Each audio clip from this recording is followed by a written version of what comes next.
11 फरवरी को हुए नगरीय निकाय चुनाव के नतीजे कल घोषित किए जाएंगे। चुनाव के परिणाम को लेकर उप मुख्यमंत्री अरुण साव ने दावा किया कि भाजपा अधिकांश सीटों पर जीत दर्ज करेगी। उन्होंने कहा कि बीजेपी ने चुनाव को गंभीरता से लिया है और जनता के सामने अटल विश्वास पत्र पेश किया। उन्होंने कहा कि हमारी सरकार ने 13 महीनों में नगरीय निकायों के लिए प्रतिबद्धता से काम किया है। नामांकन रैली, कार्यकर्ता सम्मेलन और रोड शो में जनता का जबरदस्त उत्साह दिखा। चुनाव के परिणाम भाजपा के पक्ष में ही होंगे। इसके साथ ही अरुण साव ने बजट सत्र समेत अन्य मुद्दों पर बयान दिया। उप मुख्यमंत्री ने 24 फरवरी से शुरू हो रहे विधानसभा बजट सत्र को लेकर कहा कि सरकार हर सवाल का जवाब देने के लिए तैयार है। कांग्रेस पर निशाना साधते हुए उन्होंने कहा है कि कांग्रेस मुद्दा विहीन है। बड़े मामले हुए हैं, उसमें किसका हाथ है ये जनता जानती है। परिसीमन को लेकर कांग्रेस के लगातार लगाए जा रहे आरोपों पर अरुण साव ने कहा कि इसे लेकर अनेक याचिका लगाई थी, जिन्हें खारिज कर दिया गया। उन्होंने कहा कि परिसीमन नियम अनुसार हुआ है, लेकिन कांग्रेस हार के बहाने बना रही है और ईवीएम पर ठिकरा फोड़ने की भूमिका बना रही है। नगरीय निकाय चुनाव के कल मतगणना होगी और परिणाम आएंगे और भारतीय जनता पार्टी ने जिस प्रकार से इस चुनाव को गंभीरता से लिया, अटल विश्वास पत्र शहर की जनता के समक्ष प्रस्तुत किया और कंप्लीट रोड मैप प्रदेश के नगरीय निकायों के लिए प्रस्तुत किया और 13 महीने में नगरीय निकायों के लिए पूरी प्रतिबद्धता से जो हमने काम किया, तो हम उम्मीद करते हैं कि भारतीय जनता पार्टी अधिकांश नगरीय निकाय की सीटों पर जीतेगी।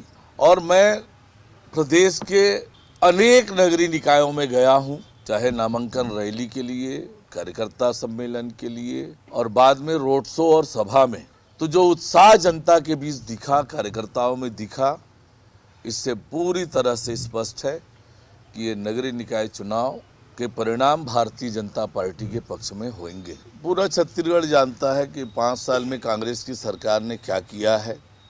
केवल लूटने का काम किया, भ्रष्टाचार करने का काम किया, विकास को अवरुद्ध करने का काम किया। एक भी कोई जनहित के काम 5 साल में कांग्रेस की सरकार में नहीं हुए हैं। जहाँ तक छत्तीसगढ़ी फिल्मों को बढ़ावा देने का मामला है, हमारी सरकार गंभीर है और इस दिशा में आने वाले समय में ठोस और मजबूत योजना बनाकर हम काम करेंगे। हमने कलाकारों का मानदेय बढ़ाया है, उनको देने वाली राहत राशि बढ़ाई है। तो कलाकारों के लिए, छत्तीसगढ़ की कला और संस्कृति को बढ़ावा देने के लिए हमारी सरकार प्रतिबद्ध है और लगातार पूरी प्रतिबद्धता के साथ हम काम कर रहे हैं। छत्तीसगढ़ की संस्कृति, सभ्यता, छत्तीसगढ़ की कला और संस्कृति को आगे बढ़ाने के लिए हमारी सरकार प्रतिबद्ध है और लगातार काम कर रहे हैं। अभी राजिम में कुंभ चल रहा है, मेला चल रहा है, उसकी तैयारी सरकार ने पुख्ता की है, मजबूत किया है।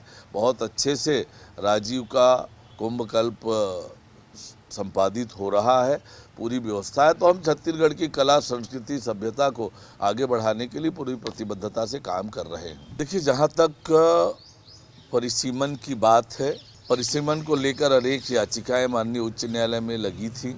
सारी याचिकाएं निरस्त हुई। परिसीमन जो नगरीय निकायों के हुए वो पूरी तरह से नियमानुसार हुए और इसलिए परिसीमन में किसी तरह की कोई गड़बड़ी नहीं हुई है।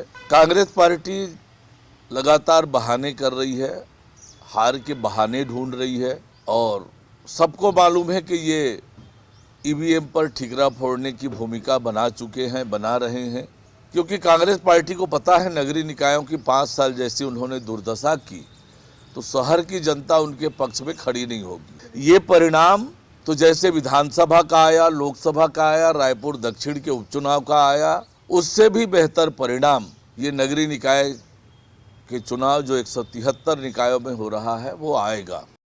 CCN शार्क न्यूज के लिए ब्यूरो रिपोर्ट।